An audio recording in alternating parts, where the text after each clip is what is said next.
Pablo, llamado por la voluntad de Dios a ser apóstol de Cristo Jesús, y nuestro hermano Sóstenes, a la iglesia de Dios que está en Corinto, a los que han sido santificados en Cristo Jesús, y llamados a ser su santo pueblo, junto con todos los que en todas partes invocan el nombre de nuestro Señor Jesucristo, Señor de ellos y de nosotros. Que Dios nuestro Padre y el Señor Jesucristo les concedan gracia y paz. Siempre doy gracias a mi Dios por ustedes, pues en Cristo Jesús, Él les ha dado su gracia. Unidos a Cristo ustedes se han llenado de toda riqueza, tanto en palabra como en conocimiento. Así se ha confirmado en ustedes nuestro testimonio acerca de Cristo, de modo que no les falta ningún don espiritual mientras esperan con ansias que se manifieste nuestro Señor Jesucristo. Él los mantendrá firmes hasta el fin, para que no sean reprendidos en el día de nuestro Señor Jesucristo. Fiel es Dios, quien los ha llamado a tener comunión con su Hijo Jesucristo, nuestro Señor. Les suplico, hermanos, en el nombre de nuestro Señor Jesucristo, que todos vivan en armonía, y que no haya divisiones entre ustedes, sino que se mantengan unidos en un mismo pensar, y en un mismo propósito. Digo esto, hermanos míos, porque algunos de la familia de Cloé me han informado que hay rivalidades entre ustedes. Me refiero a que unos dicen, yo sigo a Pablo, otros afirman, yo a Apolos, otros, yo a Cefas, y otros, yo a Cristo. ¿Cómo? ¿Está dividido Cristo? ¿Acaso Pablo fue crucificado por ustedes? ¿O es que fueron bautizados en el nombre de Pablo? Gracias a Dios que no bauticé a ninguno de ustedes, excepto a Crispo y a Gayo, de modo que nadie puede decir que fue bautizado en mi nombre. Bueno, también bauticé a la familia de Estéfanas. Fuera de estos, no recuerdo haber bautizado a ningún otro. Pues Cristo no me envió a bautizar, sino a predicar las buenas noticias, y eso sin discursos de sabiduría humana, para que la cruz de Cristo no perdiera su eficacia. Me explico. El mensaje de la cruz es una locura para los que se pierden. En cambio, para los que se salvan, es decir, para nosotros, este mensaje es el poder de Dios. Pues está escrito, destruiré la sabiduría de los sabios, frustraré la inteligencia de los inteligentes. ¿Dónde está el sabio? ¿Dónde el erudito? ¿Dónde el filósofo de esta época? ¿No ha convertido Dios en locura la sabiduría de este mundo? Ya que Dios, en su sabio designio, dispuso que el mundo no lo conociera mediante la sabiduría humana, tuvo a bien salvar, mediante la locura de la predicación, a los que creen. Los judíos piden señales, y los que no son judíos buscan sabiduría, mientras que nosotros predicamos a Cristo crucificado.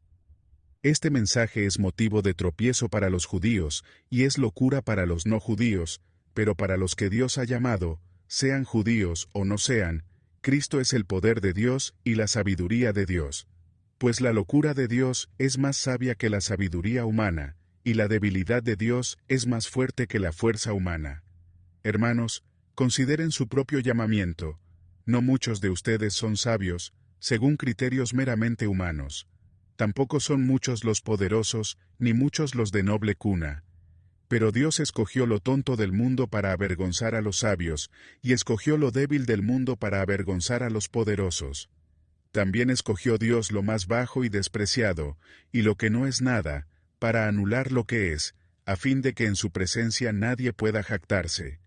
Pero gracias a Él, ustedes están unidos en Cristo Jesús, a quien Dios ha hecho nuestra sabiduría, justificación, santificación y redención, para que, como está escrito, si alguien ha de gloriarse, que se gloríe en el Señor. Yo mismo, hermanos, cuando fui a anunciarles el misterio de Dios, no lo hice con gran elocuencia y sabiduría. Me decidí más bien, estando entre ustedes, a no saber de cosa alguna, excepto de Jesucristo y de este crucificado. Es más, me presenté ante ustedes con tanta debilidad que temblaba de miedo. No les hablé ni prediqué con palabras sabias y elocuentes, sino con demostración del poder del Espíritu, para que la fe de ustedes no dependiera de la sabiduría humana, sino del poder de Dios. En cambio, hablamos con sabiduría entre los que han alcanzado madurez, pero no con la sabiduría de este mundo, ni con la de sus gobernantes, los cuales terminarán en nada. Más bien, exponemos el misterio de la sabiduría de Dios, una sabiduría que ha estado escondida y que Dios había destinado para nuestra gloria desde la eternidad. Ninguno de los gobernantes de este mundo la entendió, porque de haberla entendido no habrían crucificado al Señor de la gloria. Sin embargo, como está escrito, ningún ojo ha visto, ningún oído ha escuchado, ningún corazón ha concebido lo que Dios ha preparado para quienes lo aman. Ahora bien, Dios nos ha revelado esto por medio de su Espíritu, pues el Espíritu lo examina todo, hasta las profundidades de Dios. En efecto, ¿quién conoce los pensamientos del ser humano, sino su propio Espíritu que está en él? Asimismo, nadie conoce los pensamientos de Dios, sino el Espíritu de Dios. Nosotros no hemos recibido el Espíritu del mundo, sino el Espíritu que procede de Dios, para que entendamos lo que por su gracia, Él nos ha concedido. Esto es precisamente de lo que hablamos, no con las palabras que enseña la sabiduría humana, sino con las que enseña el Espíritu, explicando lo espiritual en términos espirituales. El que no tiene el Espíritu no acepta lo que procede del Espíritu de Dios, pues para él es locura. No puede entenderlo, porque hay que discernirlo espiritualmente. En cambio, el que es espiritual lo juzga todo, aunque él mismo no está sujeto al juicio de nadie, porque, ¿quién ha conocido la mente del Señor para que pueda instruirlo? Nosotros, por nuestra parte, tenemos la mente de Cristo. Yo, hermanos, no pude dirigirme a ustedes como a espirituales, sino como a inmaduros, apenas niños en Cristo. Les di leche porque no podían asimilar alimento sólido, ni pueden todavía, pues aún son inmaduros. Mientras haya entre ustedes celos y contiendas, ¿no serán inmaduros? ¿Acaso no se están comportando según criterios meramente humanos? Cuando uno afirma, yo sigo a Pablo, y otro, yo sigo a Apolos, ¿no es porque están actuando con criterios humanos? Después de todo, ¿qué es Apolos? ¿Y qué es Pablo? Nada más que servidores por medio de los cuales ustedes llegaron a creer, según lo que el Señor asignó a cada uno. Yo sembré, Apolos regó, pero Dios ha dado el crecimiento. Así que no cuenta ni el que siembra ni el que riega, sino solo Dios, porque es quien hace crecer. El que siembra y el que riega están al mismo nivel, aunque cada uno será recompensado según su propio trabajo. En efecto, nosotros somos colaboradores al servicio de Dios, y ustedes son el campo de cultivo de Dios, son el edificio de Dios. Según la gracia que Dios me ha dado, yo, como maestro constructor, puse el fundamento y otro construye sobre él. Pero cada uno tenga cuidado de cómo construye, porque nadie puede poner un fundamento diferente del que ya está puesto, que es Jesucristo. Si alguien construye sobre este fundamento ya sea con oro, plata y piedras preciosas, o con madera, heno y paja, su obra se mostrará tal cual es, pues el día del juicio la dejará al descubierto. El fuego la dará a conocer, y pondrá a prueba la calidad del trabajo de cada uno. Si lo que alguien ha construido permanece, recibirá su recompensa, pero si su obra es consumida por las llamas, él sufrirá pérdida. Será salvo, pero como quien pasa por el fuego. ¿No saben que ustedes son templo de Dios y que el Espíritu de Dios habita en ustedes? Si alguno destruye el templo de Dios, él mismo será destruido por Dios, porque el templo de Dios es sagrado, y ustedes son ese templo.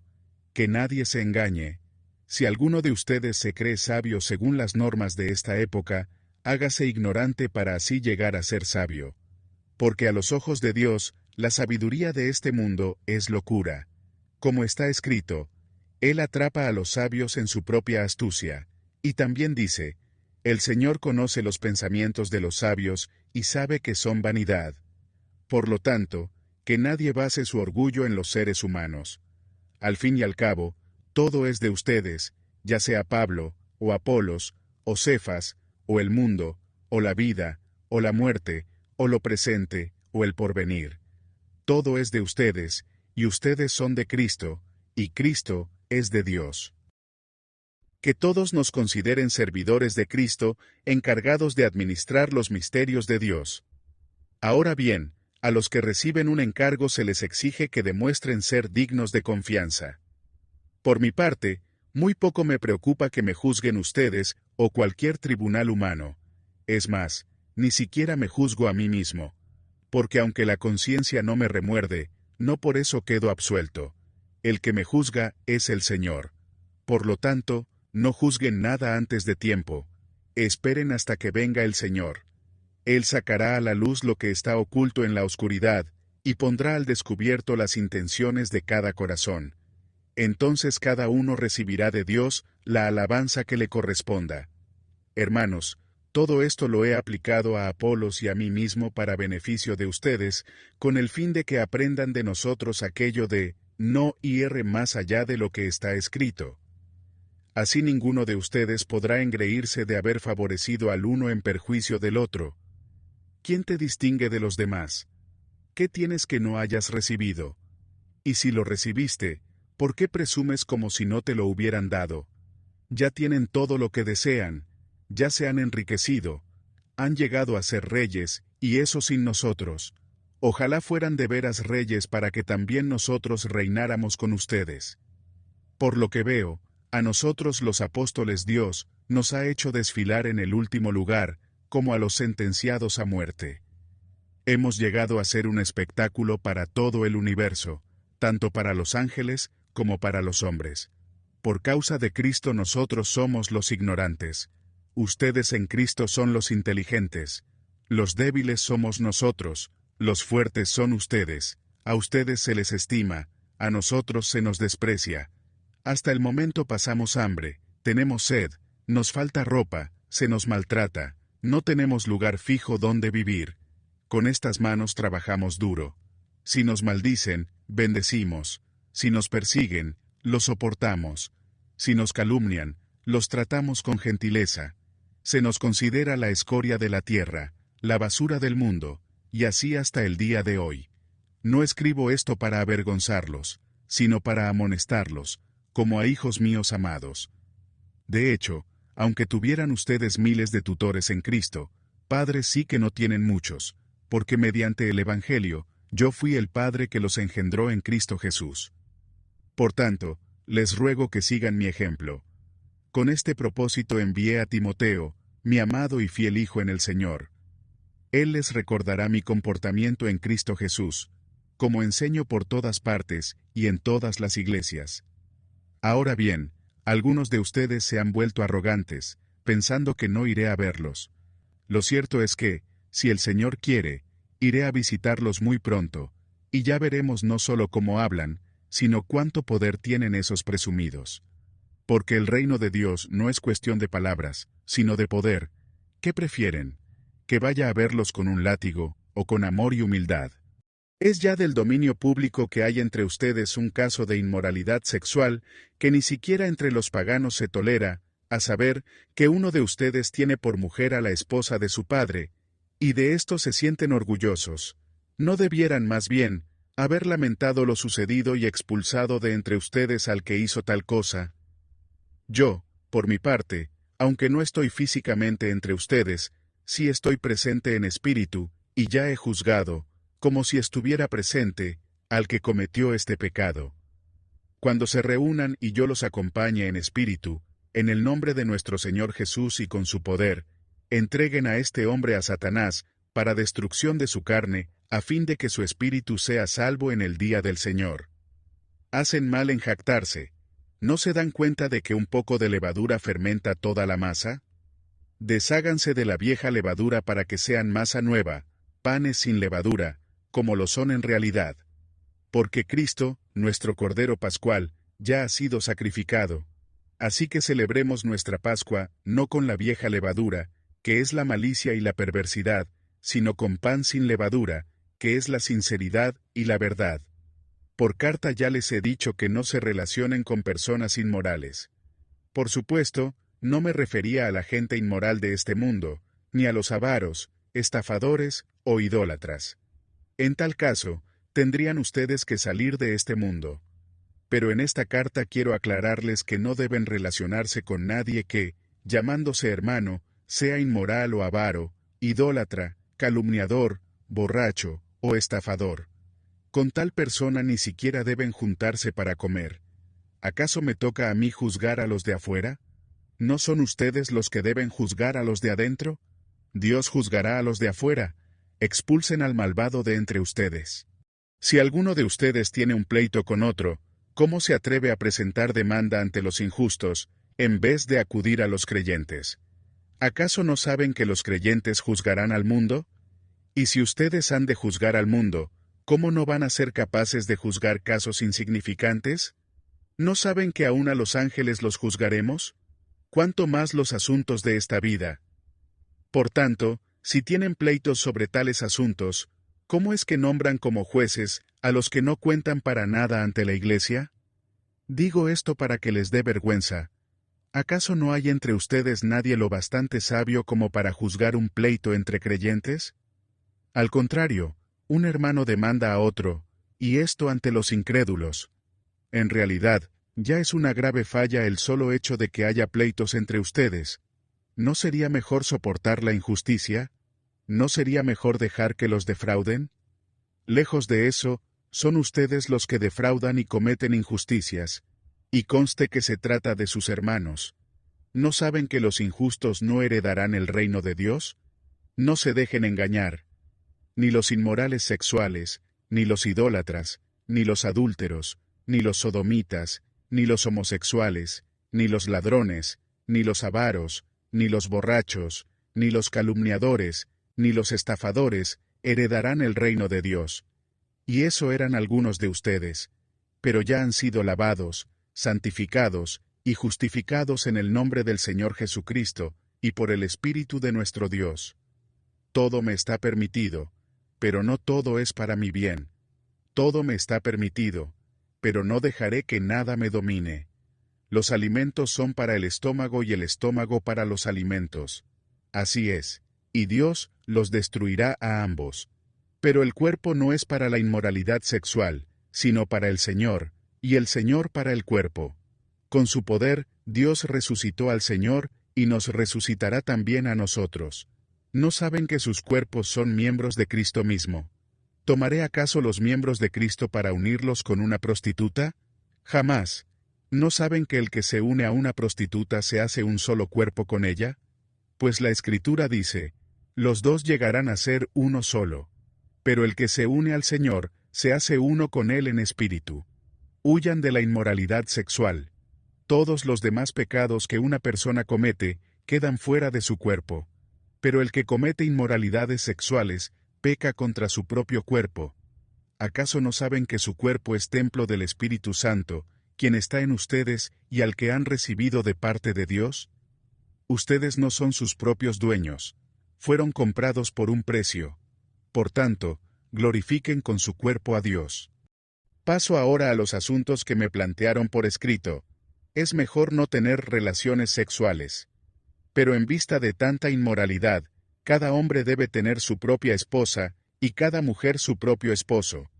El hombre debe cumplir su deber conyugal con su esposa, e igualmente la mujer con su esposo. La mujer ya no tiene derecho sobre su propio cuerpo, sino su esposo. Tampoco el hombre tiene derecho sobre su propio cuerpo, sino su esposa. No se nieguen el uno al otro, a no ser de común acuerdo, y solo por un tiempo, para dedicarse a la oración. No tarden en volver a unirse nuevamente. De lo contrario, pueden caer en tentación de Satanás, por falta de dominio propio. Ahora bien, esto lo digo como una concesión, y no como una orden. En realidad, preferiría que todos fueran como yo. No obstante, cada uno tiene de Dios su propio don. Este posee uno, aquel, otro. A los solteros y a las viudas, les digo que sería mejor que se quedaran como yo. Pero si no pueden dominarse, que se casen, porque es preferible casarse que quemarse de pasión. A los casados doy la siguiente orden, no yo, sino el Señor, que la mujer no se separe de su esposo. Sin embargo, si se separa, que no se vuelva a casar. De lo contrario, que se reconcilie con su esposo. Asimismo, que el hombre no se divorcie de su esposa. A los demás les digo yo, no es mandamiento del Señor. Si algún hermano tiene una esposa que no es creyente, y ella consiente en vivir con él, que no se divorcie de ella. Y, si una mujer tiene un esposo que no es creyente, y él consiente en vivir con ella, que no se divorcie de él. Porque el esposo no creyente ha sido santificado por la unión con su esposa, y la esposa no creyente ha sido santificada por la unión con su esposo creyente. Si así no fuera, sus hijos serían impuros, mientras que, de hecho, son considerados santos. Sin embargo, si el cónyuge no creyente decide separarse, no se lo impidan. En tales circunstancias, el cónyuge creyente queda sin obligación. Dios nos ha llamado a vivir en paz. ¿Cómo sabes tú, mujer, si acaso salvarás a tu esposo? ¿O cómo sabes tú, hombre, si acaso salvarás a tu esposa? En cualquier caso, cada uno debe vivir conforme a la condición que el Señor le asignó, y a la cual Dios lo ha llamado. Esta es la norma que establezco en todas las iglesias. ¿Fue llamado alguno estando ya circuncidado? Que no disimule su condición. ¿Fue llamado alguno sin estar circuncidado? Que no se circuncide. Para nada cuenta estar o no estar circuncidado, lo que importa es cumplir los mandatos de Dios. Que cada uno permanezca en la condición en que estaba cuando Dios lo llamó. ¿Eras esclavo cuando fuiste llamado? No te preocupes, aunque, si tienes la oportunidad de conseguir tu libertad, aprovéchala. Porque el que era esclavo cuando el Señor lo llamó, es un liberto del Señor. Del mismo modo, el que era libre cuando fue llamado, es un esclavo de Cristo. Ustedes fueron comprados por un precio. No se vuelvan esclavos de nadie. Hermanos, cada uno permanezca ante Dios, en la condición en que estaba cuando Dios lo llamó. En cuanto a las personas solteras, no tengo ningún mandato del Señor, pero doy mi opinión como quien por la misericordia del Señor es digno de confianza. Pienso que, a causa de la crisis actual, es bueno que cada persona se quede como está. ¿Estás casado? No procures divorciarte. ¿Estás sin esposa? No busques una. Pero si te casas, no pecas. Y si una joven se casa, tampoco comete pecado. Sin embargo, los que se casan tendrán que pasar por muchos aprietos, y yo quiero evitárselos.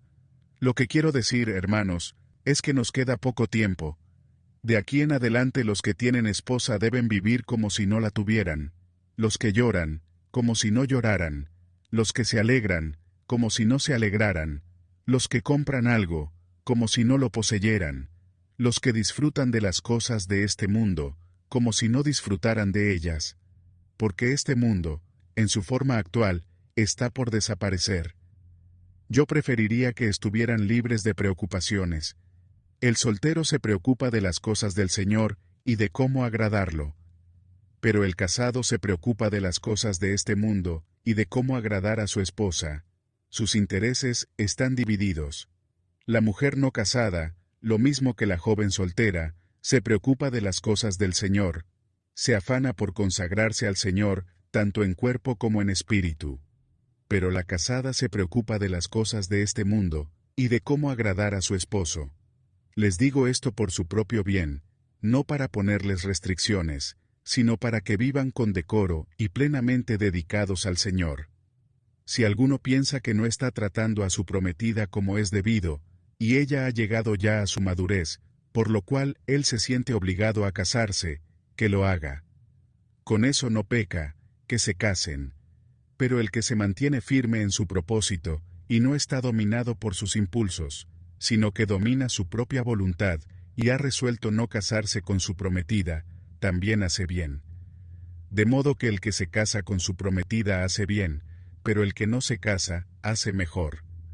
La mujer está ligada a su esposo mientras él vive, pero si el esposo muere, ella queda libre para casarse con quien quiera, con tal de que sea en el Señor.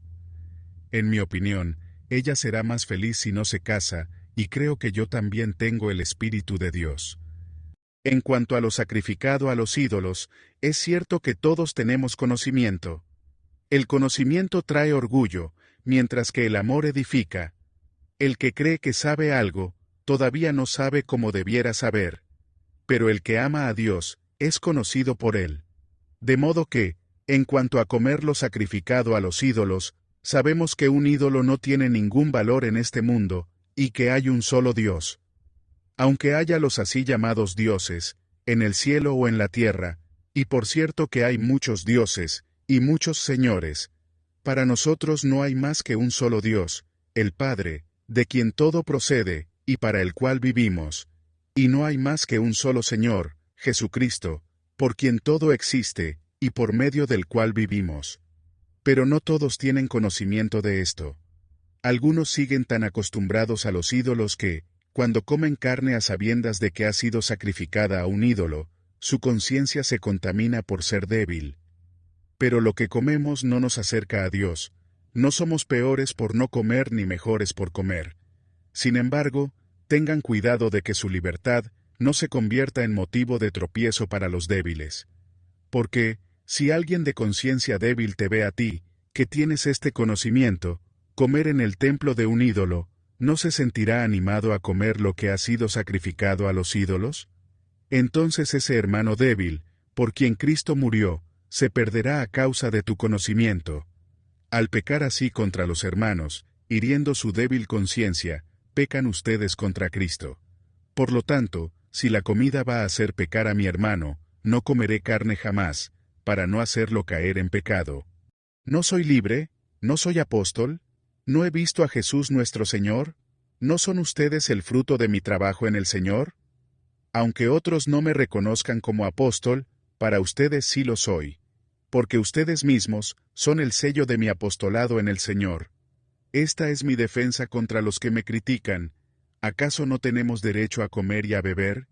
¿No tenemos derecho a viajar acompañados por una esposa creyente, como hacen los demás apóstoles y los hermanos del Señor y Cefas? ¿O es que solo Bernabé y yo estamos obligados a ganarnos la vida con otros trabajos? ¿Qué soldado presta servicio militar pagándose sus propios gastos? ¿Qué agricultor planta un viñedo y no come de sus uvas? ¿Qué pastor cuida un rebaño y no toma de la leche que ordeña? No piensen que digo esto solamente desde un punto de vista humano. ¿No lo dice también la ley? Porque en la ley de Moisés está escrito: no pongas bozal al buey mientras esté sacando el grano. ¿Acaso se preocupa Dios por los bueyes, o lo dice más bien por nosotros?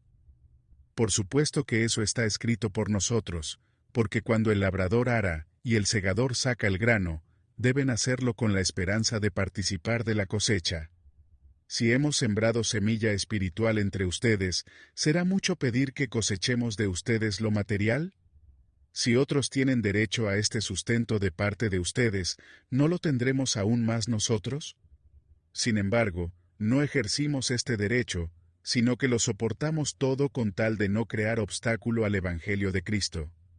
¿No saben que los que sirven en el templo reciben su alimento del templo, y que los que atienden el altar participan de lo que se ofrece en el altar? Así también el Señor ha ordenado que quienes predican el Evangelio, vivan de este ministerio. Pero no me he aprovechado de ninguno de estos derechos, ni escribo de esta manera porque quiera reclamarlos.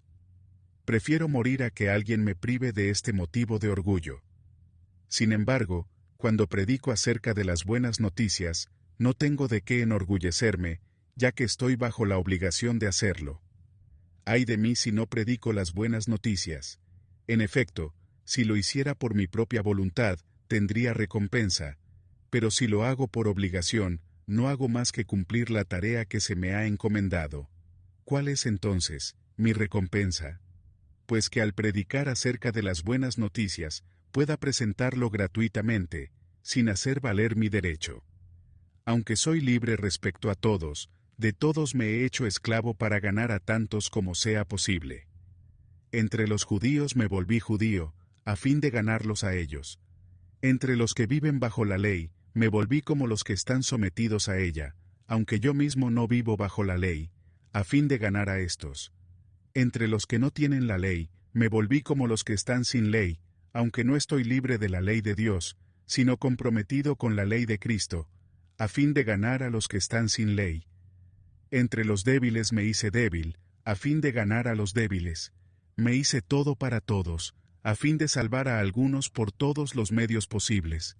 Todo esto lo hago por causa del Evangelio para participar de sus frutos. ¿No saben que en una carrera todos los corredores compiten, pero solo uno obtiene el premio? Corran pues de tal modo que lo obtengan. Todos los deportistas se entrenan con mucha disciplina. Ellos lo hacen para obtener una corona que se echa a perder. Nosotros, en cambio, por una que dura para siempre. Así que yo no corro como quien no tiene meta. No lucho como quien da golpes al aire. Más bien, golpeo mi cuerpo y lo domino, no sea que después de haber predicado a otros, yo mismo quede descalificado. No quiero que desconozcan, hermanos, que nuestros antepasados estuvieron todos bajo la nube, y que todos atravesaron el mar. Todos ellos fueron bautizados en la nube, y en el mar para unirse a Moisés. Todos también comieron el mismo alimento espiritual, y tomaron la misma bebida espiritual, pues bebían de la roca espiritual que los acompañaba, y la roca era Cristo.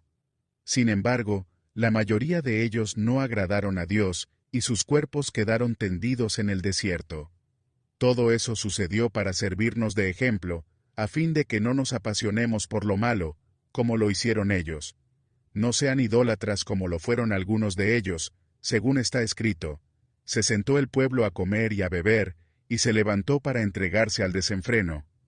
No cometamos inmoralidad sexual como algunos lo hicieron, por lo que en un solo día perecieron 23,000. Tampoco pongamos a prueba a Cristo como lo hicieron algunos, y murieron víctimas de las serpientes. Tampoco murmuren contra Dios como lo hicieron algunos, y sucumbieron a manos del exterminador.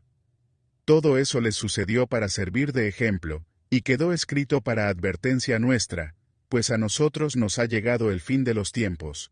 Por lo tanto, si alguien piensa que está firme, tenga cuidado de no caer.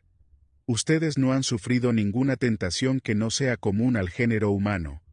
Pero Dios es fiel, y no permitirá que ustedes sean tentados más allá de lo que puedan aguantar.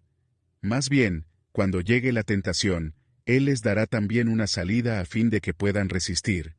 Por tanto, mis queridos hermanos, huyan de la idolatría. Me dirijo a personas sensatas. Juzguen ustedes mismos lo que digo. Esa copa de bendición por la cual damos gracias, ¿no significa que entramos en comunión con la sangre de Cristo? Ese pan que partimos, ¿no significa que entramos en comunión con el cuerpo de Cristo? Hay un solo pan del cual todos participamos. Por eso, aunque somos muchos, formamos un solo cuerpo. Consideren al pueblo de Israel. ¿No entran en comunión con el altar los que comen de lo sacrificado? ¿Qué quiero decir con esta comparación? Que el sacrificio que los no judíos ofrecen a los ídolos sea algo o que el ídolo mismo sea algo. No, sino que cuando ellos ofrecen sacrificios, lo hacen para los demonios, no para Dios. Y no quiero que ustedes entren en comunión con los demonios. No pueden beber de la copa del Señor, y también de la copa de los demonios. No pueden participar de la mesa del Señor, y también de la mesa de los demonios.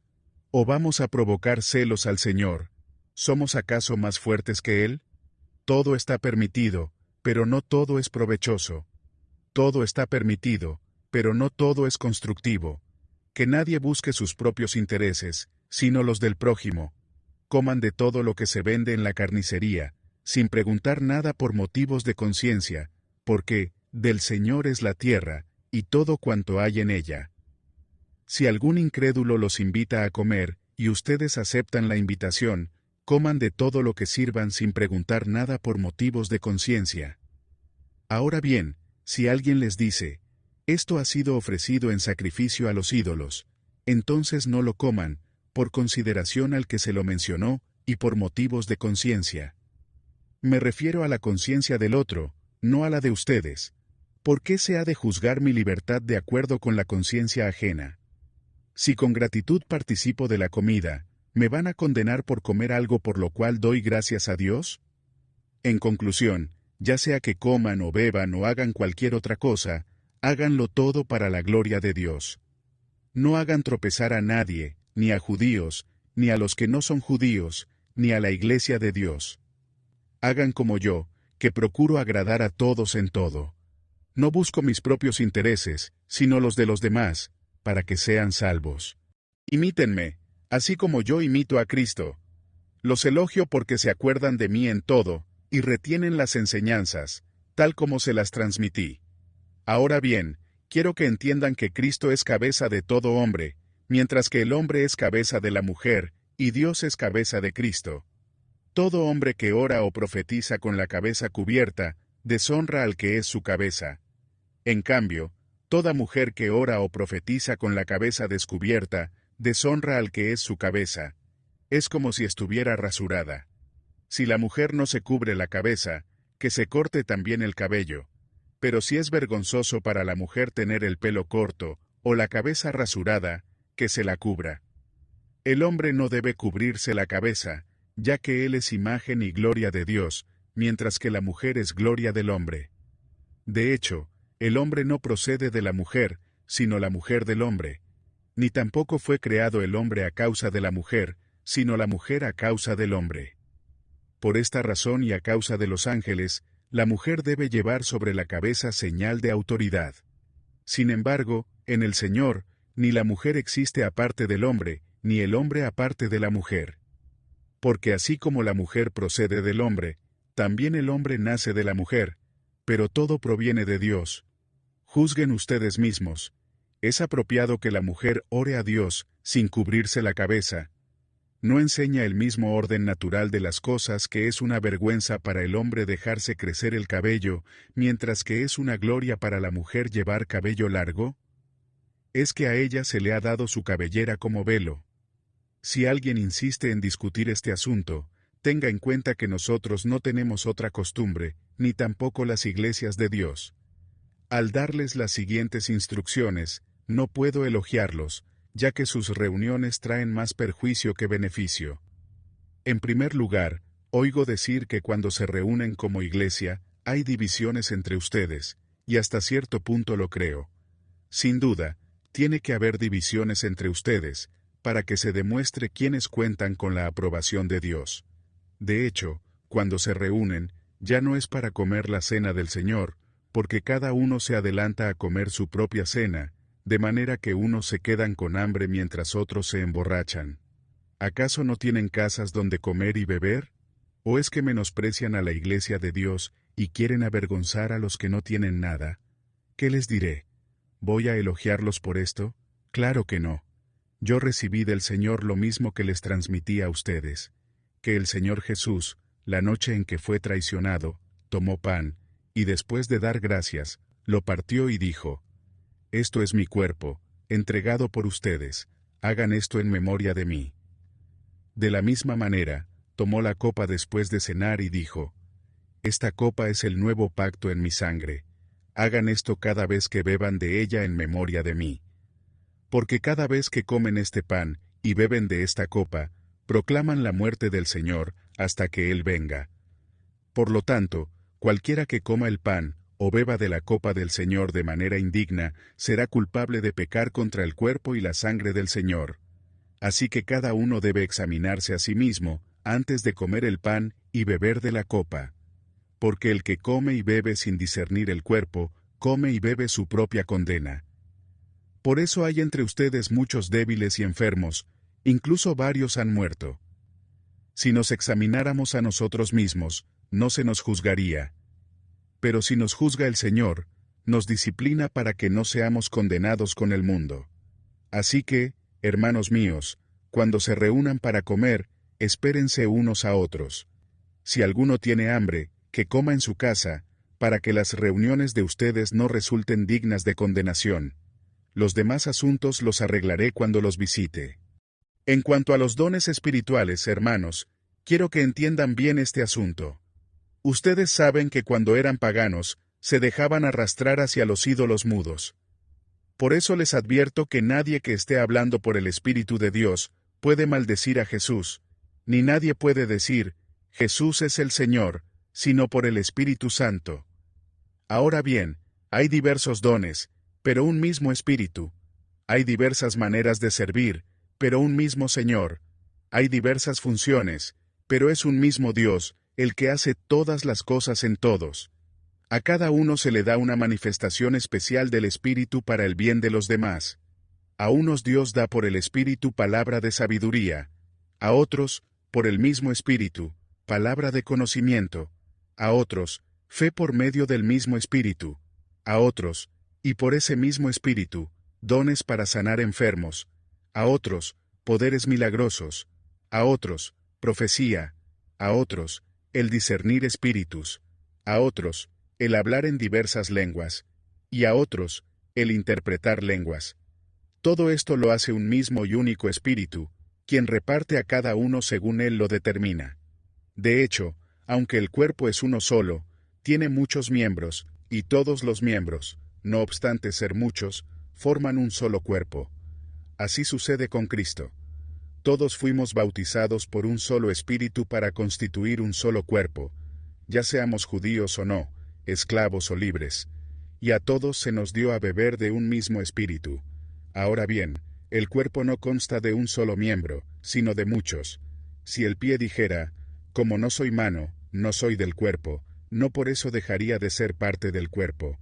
Y si la oreja dijera, como no soy ojo, no soy del cuerpo, no por eso dejaría de ser parte del cuerpo. Si todo el cuerpo fuera ojo, ¿qué sería del oído? Si todo el cuerpo fuera oído, ¿qué sería del olfato? En realidad, Dios colocó cada miembro del cuerpo como mejor le pareció. Si todos ellos fueran un solo miembro, ¿qué sería del cuerpo? Lo cierto es que hay muchos miembros, pero el cuerpo es uno solo. El ojo no puede decirle a la mano, no te necesito.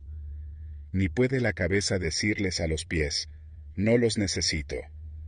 Al contrario, los miembros del cuerpo que parecen más débiles son indispensables, y a los que nos parecen menos honrosos, los tratamos con honra especial.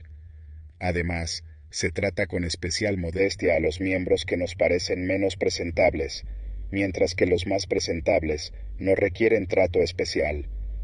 Así Dios ha dispuesto los miembros de nuestro cuerpo, dando mayor honra a los que menos tenían, a fin de que no haya división en el cuerpo, sino que sus miembros se preocupen por igual unos por otros.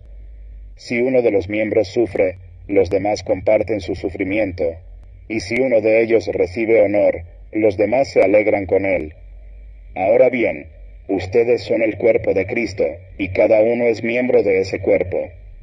En la Iglesia Dios ha puesto en primer lugar a apóstoles, en segundo lugar profetas, en tercer lugar maestros, luego los que hacen milagros, después los que tienen dones para sanar enfermos, los que ayudan a otros, los que administran y los que hablan en diversas lenguas.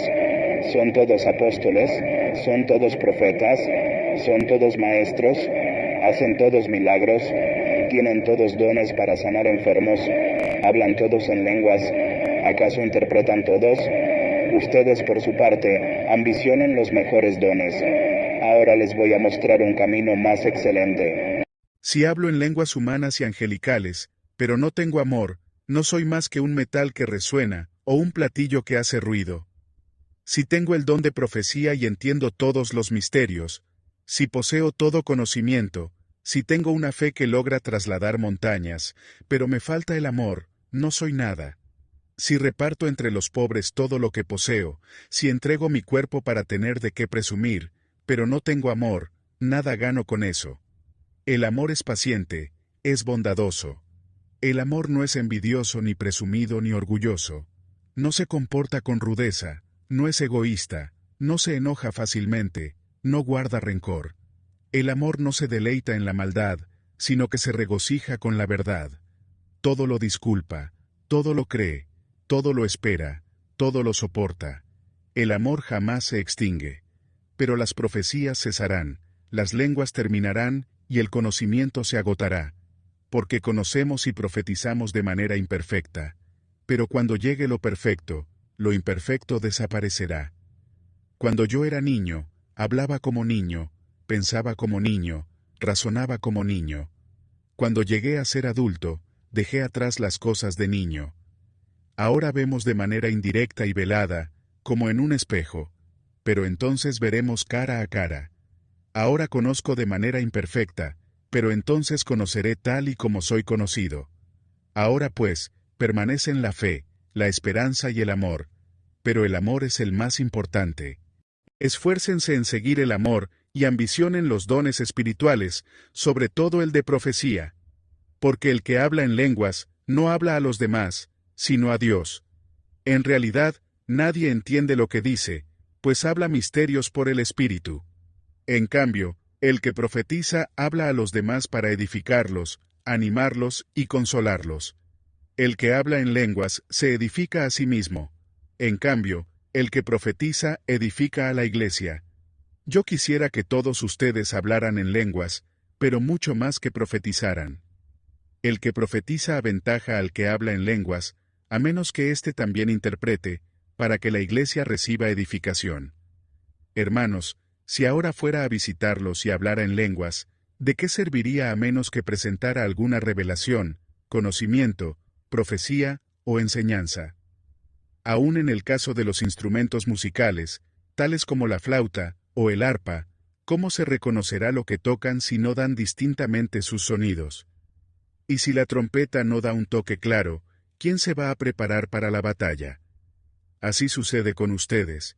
A menos que su lengua pronuncie palabras comprensibles, ¿cómo se sabrá lo que dicen? Será como si hablaran al aire. ¿Quién sabe cuántos idiomas hay en el mundo? Además, ninguno carece de sentido. Pero si no capto el sentido de lo que alguien dice, seré como un extranjero para el que me habla, y él lo será para mí. Por eso ustedes, que desean dones espirituales, procuren que éstos abunden para la edificación de la iglesia. Por esta razón, el que habla en lenguas pida en oración, el don de interpretar lo que diga. Porque, si yo oro en lenguas, mi espíritu ora, pero mi entendimiento no se beneficia en nada. ¿Qué debo hacer entonces? Pues orar con el espíritu, pero también con el entendimiento. Cantar con el espíritu, pero también con el entendimiento. De otra manera, si alabas a Dios con el espíritu, ¿cómo puede quien no es instruido decir amén a tu acción de gracias, puesto que no entiende lo que dices? En ese caso tu acción de gracias es admirable, pero no edifica al otro. Doy gracias a Dios, porque hablo en lenguas más que todos ustedes. Sin embargo, en la iglesia prefiero emplear 5 palabras comprensibles y que me sirvan para instruir a los demás que 10.000 palabras en lenguas. Hermanos, no sean niños en su modo de pensar. Sean niños en cuanto a la malicia, pero adultos en su modo de pensar. En la ley está escrito: por medio de gente de labios extranjeros y lenguas extrañas, hablaré a este pueblo, pero ni aun así me escucharán, dice el Señor. De modo que el hablar en lenguas es una señal no para los creyentes, sino para los incrédulos. En cambio, la profecía no es señal para los incrédulos, sino para los creyentes. Así que, si toda la iglesia se reúne, y todos hablan en lenguas, y entran algunos que no entienden o no creen, ¿no dirán que ustedes están locos? Pero si uno que no cree, o uno que no entiende entra cuando todos están profetizando, se sentirá reprendido y juzgado por todos, y los secretos de su corazón quedarán al descubierto. Así que se postrará ante Dios, y lo adorará, exclamando: realmente Dios está entre ustedes. ¿Qué concluimos, hermanos? Que cuando se reúnan, cada uno puede tener un salmo, una enseñanza, una revelación, un mensaje en lenguas o una interpretación. Todo esto debe hacerse para la edificación de la iglesia. Si se habla en lenguas, que hablen 2, o cuando mucho 3, cada uno por turno, y que alguien interprete. Si no hay intérprete, que guarden silencio en la iglesia, y cada uno hable para sí mismo y para Dios. En cuanto a los profetas, que hablen 2 o 3, y que los demás examinen con cuidado lo dicho. Si alguien que está sentado recibe una revelación, el que esté hablando ceda la palabra. Así todos pueden profetizar por turno, para que todos reciban instrucción y aliento. El don de profecía está bajo el control de los profetas, porque Dios no es un Dios de desorden, sino de paz. Como es costumbre en las congregaciones de los creyentes, guarden las mujeres silencio en la iglesia, pues no les está permitido hablar. Que estén sumisas, como lo establece la ley. Si quieren saber algo, que se lo pregunten en casa a sus esposos, porque no está bien visto que una mujer hable en la iglesia. ¿Acaso la palabra de Dios procedió de ustedes? ¿O son ustedes los únicos que la han recibido? Si alguno se cree profeta o espiritual, reconozca que esto que escribo es mandato del Señor. Si no lo reconoce, tampoco él será reconocido. Así que, hermanos míos, ambicionen el don de profetizar, y no prohíban que se hable en lenguas. Pero todo debe hacerse de una manera apropiada y con orden. Ahora, hermanos, quiero recordarles las buenas noticias que les prediqué, las mismas que recibieron y en las cuales se mantienen firmes. Mediante estas buenas noticias son salvos, si se aferran a la palabra que les prediqué. De otro modo, habrán creído en vano. Porque ante todo les transmití a ustedes lo que yo mismo recibí, que Cristo murió por nuestros pecados según las Escrituras, que fue sepultado, que resucitó al tercer día según las Escrituras, que se apareció a Cefas, y luego a los 12. Después se apareció a más de 500 hermanos a la vez, la mayoría de los cuales vive todavía, aunque algunos han muerto. Luego se apareció a Santiago, más tarde a todos los apóstoles, y por último, como a uno nacido fuera de tiempo, se me apareció también a mí. Admito que yo soy el más insignificante de los apóstoles, y que ni siquiera merezco ser llamado apóstol, porque perseguí a la iglesia de Dios. Pero por la gracia de Dios, soy lo que soy, y la gracia que Él me concedió, no se quedó sin fruto. Al contrario, he trabajado con más tesón que todos ellos, aunque no yo, sino la gracia de Dios que está conmigo. En fin, ya sea que se trate de mí o de ellos, esto es lo que predicamos, y esto es lo que ustedes han creído. Ahora bien, si se predica que Cristo ha sido levantado de entre los muertos, ¿cómo dicen algunos de ustedes que no hay resurrección? Si no hay resurrección, entonces ni siquiera Cristo ha resucitado. Y si Cristo no ha resucitado, nuestra predicación no sirve para nada, como tampoco la fe de ustedes. Aún más, resultaríamos falsos testigos de Dios, por haber testificado que Dios resucitó a Cristo, lo cual no habría sucedido si en verdad los muertos no resucitan. Porque, si los muertos no resucitan, tampoco Cristo ha resucitado. Y si Cristo no ha resucitado, la fe de ustedes es ilusoria, y todavía están en sus pecados. En este caso, también están perdidos los que murieron en Cristo. Si la esperanza que tenemos en Cristo fuera solo para esta vida, seríamos los más desdichados de todos los mortales. Lo cierto es que Cristo ha sido levantado de entre los muertos, como primicias de los que murieron. De hecho, ya que la muerte vino por medio de un hombre, también por medio de un hombre, viene la resurrección de los muertos. Así como en Adán todos mueren, también en Cristo todos volverán a vivir, pero cada uno en su debido orden. Cristo, las primicias. Después, cuando Él venga, los que le pertenecen. Entonces vendrá el fin, cuando Él entregue el reino a Dios el Padre, luego de destruir todo dominio, autoridad y poder. Porque es necesario que Cristo reine hasta someter a todos sus enemigos a su dominio. El último enemigo que será destruido es la muerte, pues Dios ha puesto todo bajo sus pies. Al decir que todo ha quedado sometido a su dominio, es claro que no se incluye a Dios mismo, quien todo lo sometió a Cristo. Y cuando todo le sea sometido, entonces el Hijo mismo se someterá a aquel que le sometió todo, para que Dios sea todo en todos. Si no hay resurrección, ¿qué sacan los que se bautizan por los muertos? Si en definitiva los muertos no resucitan, ¿por qué se bautizan por ellos? Y nosotros, ¿por qué nos exponemos al peligro a todas horas? Que cada día muero, hermanos, es tan cierto como el orgullo que siento por ustedes en Cristo Jesús nuestro Señor. ¿Qué he ganado si, solo por motivos humanos, en Éfeso luché contra las fieras? Si los muertos no resucitan, comamos y bebamos, que mañana moriremos. No se dejen engañar. Las malas compañías corrompen las buenas costumbres. Vuelvan a su sano juicio, como conviene, y dejen de pecar. En efecto, hay algunos de ustedes que no tienen conocimiento de Dios. Para vergüenza de ustedes lo digo. Tal vez alguien pregunte, ¿cómo resucitarán los muertos? ¿Con qué clase de cuerpo vendrán? ¡Qué tontería! Lo que tú siembras no cobra vida a menos que muera. No plantas el cuerpo que luego ha de nacer, sino que siembras una simple semilla de trigo o de otro tipo. Pero Dios le da el cuerpo que quiso darle, y a cada clase de semilla le da un cuerpo propio. No todos los cuerpos son iguales. Hay cuerpos humanos, también los hay de animales terrestres, de aves y de peces. Asimismo, hay cuerpos celestes y cuerpos terrestres. Pero el esplendor de los cuerpos celestes es uno, y el de los cuerpos terrestres es otro. Uno es el esplendor del sol, otro el de la luna, y otro el de las estrellas. Cada estrella tiene su propio brillo. Así sucederá también con la resurrección de los muertos. Lo que se siembra en corrupción, resucita en incorrupción. Lo que se siembra en deshonra, resucita en gloria. Lo que se siembra en debilidad, resucita en poder. Se siembra un cuerpo natural y resucita un cuerpo espiritual. Si hay un cuerpo natural, también hay un cuerpo espiritual. Así está escrito. El primer hombre, Adán, se convirtió en un ser viviente.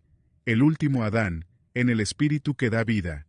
No vino primero lo espiritual, sino lo natural, y después lo espiritual. El primer hombre era del polvo de la tierra. El segundo hombre, del cielo. Como es aquel hombre terrenal, así son también los de la tierra. Y como es el celestial, así son también los del cielo. Y así como hemos llevado la imagen de aquel hombre terrenal, llevaremos también la imagen del celestial. Les declaro, hermanos, que el cuerpo mortal no puede heredar el reino de Dios, ni lo corruptible puede heredar lo incorruptible. Fíjense bien en el misterio que voy a revelar. No todos moriremos, pero todos seremos transformados, en un instante, en un abrir y cerrar de ojos, al toque final de la trompeta. Pues sonará la trompeta, y los muertos resucitarán con un cuerpo incorruptible, y nosotros seremos transformados. Porque lo corruptible tiene que revestirse de lo incorruptible y lo mortal, de inmortalidad. Cuando lo corruptible se revista de lo incorruptible y lo mortal, de inmortalidad, entonces se cumplirá lo que está escrito. La muerte ha sido devorada por la victoria. ¿Dónde está, oh muerte, tu victoria? ¿Dónde está, oh muerte, tu aguijón? El aguijón de la muerte es el pecado, y el poder del pecado es la ley. Pero gracias a Dios que nos da la victoria por medio de nuestro Señor Jesucristo. Por lo tanto, mis queridos hermanos, manténganse firmes e inconmovibles, progresando siempre en la obra del Señor, conscientes de que su trabajo en el Señor no es en vano. En cuanto a la colecta para los creyentes, sigan las instrucciones que di a las iglesias de Galacia. El primer día de la semana, cada uno de ustedes aparte, y guarde algún dinero conforme a sus ingresos, para que no se tengan que hacer colectas cuando yo vaya. Luego, cuando llegue, daré cartas de presentación a los que ustedes hayan aprobado, y los enviaré a Jerusalén con los donativos que hayan recogido. Si conviene que yo también vaya, iremos juntos. Después de pasar por Macedonia, pues tengo que atravesar esa región, iré a verlos. Es posible que me quede con ustedes algún tiempo, y tal vez pase allí el invierno, para que me ayuden a seguir el viaje a donde quiera que vaya. Esta vez, no quiero verlos solo de paso. Más bien, espero permanecer algún tiempo con ustedes, si el Señor así lo permite. Pero me quedaré en Éfeso hasta Pentecostés, porque se me ha abierto una gran puerta para un trabajo eficaz, a pesar de que hay muchos en mi contra. Si llega Timoteo, procuren que se sienta cómodo entre ustedes, porque él trabaja como yo en la obra del Señor. Por tanto, que nadie lo menosprecie. Ayúdenlo a seguir su viaje en paz para que pueda volver a reunirse conmigo, pues estoy esperándolo junto con los hermanos. En cuanto a nuestro hermano Apolos, le rogué encarecidamente que en compañía de otros hermanos les hiciera una visita. No quiso de ninguna manera ir ahora, pero lo hará cuando se le presente la oportunidad. Manténganse alerta, permanezcan firmes en la fe, sean valientes y fuertes. Hagan todo con amor. Bien saben que los de la familia de Estéfanas fueron los primeros convertidos de Acaya, y que se han dedicado a servir a los creyentes. Les recomiendo, hermanos, que se pongan a disposición de aquellos y de todo el que colabore en este arduo trabajo. Me alegré cuando llegaron Estéfanas, Fortunato y Acaico, porque ellos han suplido lo que ustedes no podían darme, ya que han tranquilizado mi espíritu y también el de ustedes. Tales personas merecen que se les exprese reconocimiento. Las iglesias de la provincia de Asia les mandan saludos. Aquila y Priscila los saludan cordialmente en el Señor, como también la iglesia que se reúne en la casa de ellos. Todos los hermanos les mandan saludos. Salúdense unos a otros con un beso santo. Yo, Pablo, escribo este saludo de mi puño y letra. Si alguno no ama al Señor, quede bajo maldición. Maranatá. Que la gracia del Señor Jesús sea con ustedes. Los amo a todos ustedes en Cristo Jesús. Amén.